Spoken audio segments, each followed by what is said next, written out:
ও লঙ্গি জায়গায় বসছে, সে যে নোংরামিগুলো করছে বসে বসে, ওরা তো অবশ্যই মারতাম।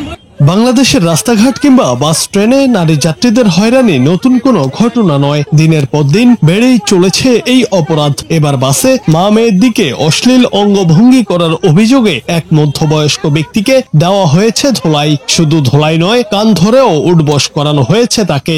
ও লঙ্গি জায়গায় বসছে, একটু চোখ নিচে নামলো না। একটু বলেন কি হয়েছে?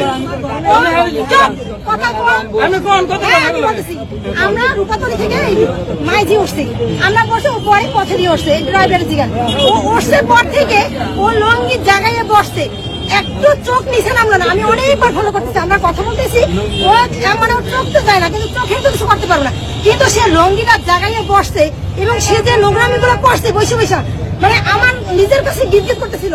একটি ভিডিও ইতিমধ্যে ছড়িয়ে পড়েছে বিভিন্ন সামাজিক মাধ্যমে। সেখানে দেখা যায় এক নারী সাদা পাঞ্জাবি পরিহিত এক ব্যক্তির কলার চেপে ধরে আছেন এবং খুবই রাগান্বিত কণ্ঠে জানান, পাঞ্জাবি পরিহিত ওই ব্যক্তি তাদের মা মেয়ের সঙ্গে অশোভন আচরণ করেছেন। বাসে ওই ব্যক্তি মা মেয়ের দিকে অশ্লীল অঙ্গভঙ্গি করেছেন।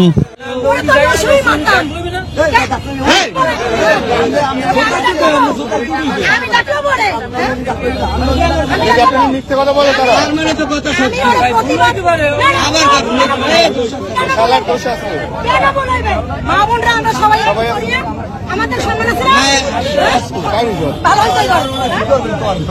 শিক্ষা আপনারা দেন।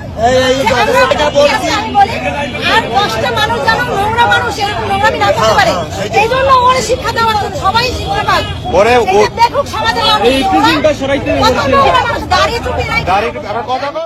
এ সময় অভিযুক্ত ব্যক্তি কথা বলতে গেলে ওই নারী তাকে ধমকি দেন এবং সবশেষে জনতার উপস্থিতিতে তাকে কান ধরে উঠবস করানো হয়। জুনায়েদ আহমেদ, বাংলা টিভি।